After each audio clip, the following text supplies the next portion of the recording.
Joining us on the line, a man who just got out of Iowa in time before the snow started to fall. He's our good friend Larry Kudlow. Good morning to you, Larry. Good morning. Good morning. So let me start off by asking you this question.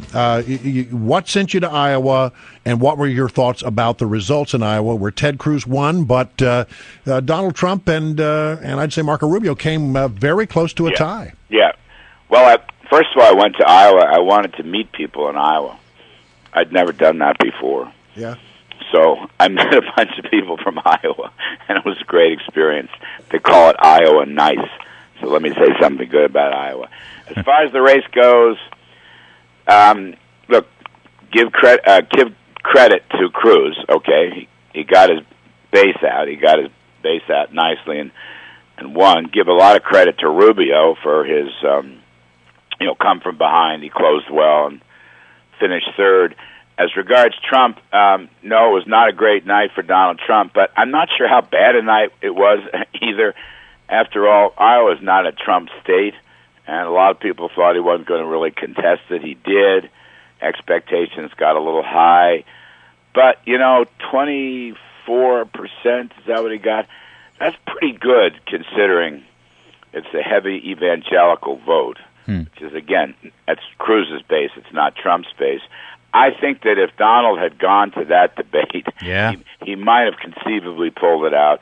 There's no way of knowing, but the late breakers, according to most news accounts, went to Rubio, actually, and some went to Cruz. Donald didn't get him. So I just kind of have a sense on this one that he'd have been better off debating, to tell you the truth. Hey, Larry, could I give you, when you look over on the Democrat side, we have, as Ted Cruz put it last night, we have a self-proclaimed socialist tied with a candidate who won't admit she's a socialist, which I thought was a pretty good line. It could very well be during the general election that we have a very important economic conversation in our country, a debate about socialism and capitalism and the role of government in our lives and in the economy. Who do you think, as coming from that world, who do you think can best make the argument for capitalism? Yeah, that's a really good point, by the way, because incidentally, in that last debate, there was virtually no discussion of the economy at all. You're right. And I've written about that, and I think, for example, I think Donald Trump was off message in the last few days. I think he was off message because he's a guy, his argument is, I'm a businessman, I can make the country great again. He's got a very good tax cut plan, including a corporate tax cut plan, but none of that really surfaced on his part. And so I think he was off message. And I think, to your point, you're exactly right. I mean, you see, one of the losers last night, in my view, was Hillary Clinton. Yes. All right, because she did, I guess she wins by a hair, I guess. One tally I saw this morning was she had 700 votes, and Bernie Sanders had 695. Dang. So I wouldn't call that a win, really. I mean, I guess you could say it's a win, but not really. So to your point, I think the GOP has really got to spend much more time on making the case for free market capitalism and economic growth. And I'll just tell you, yesterday morning in Des Moines, I had a very interesting interview with Ben Carson. And I asked him the following, Larry. I said, which is more important, inequality or poverty? And he answered just without blinking. He said, poverty. He said, you can get out of poverty by growing the economy. And by the way, he has a very good tax cut plan, too.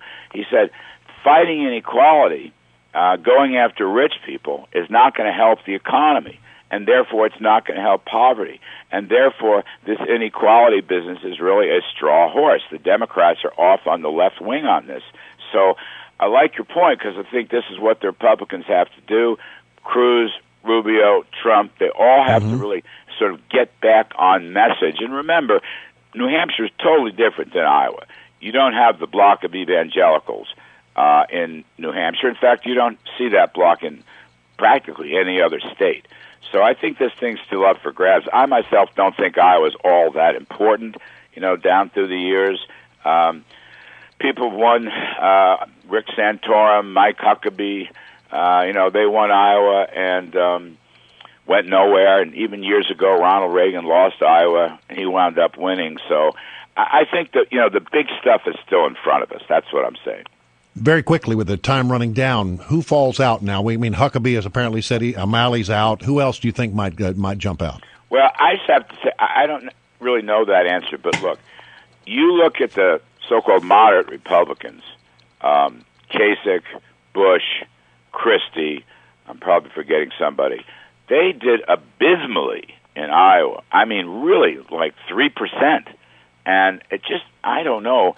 You're going to wait and see if they can rebound in New Hampshire. They're all talking about coming back in New Hampshire, but they spent money in Iowa. They went out there, and they got nothing from it. And it almost seems like a complete rejection. I don't want to carry this too far until I see the New Hampshire results. I'm going to be up there next Sunday, Monday. But, gosh, their performance was terrible. And I think those guys, they're going to run out of money pretty soon. I really do.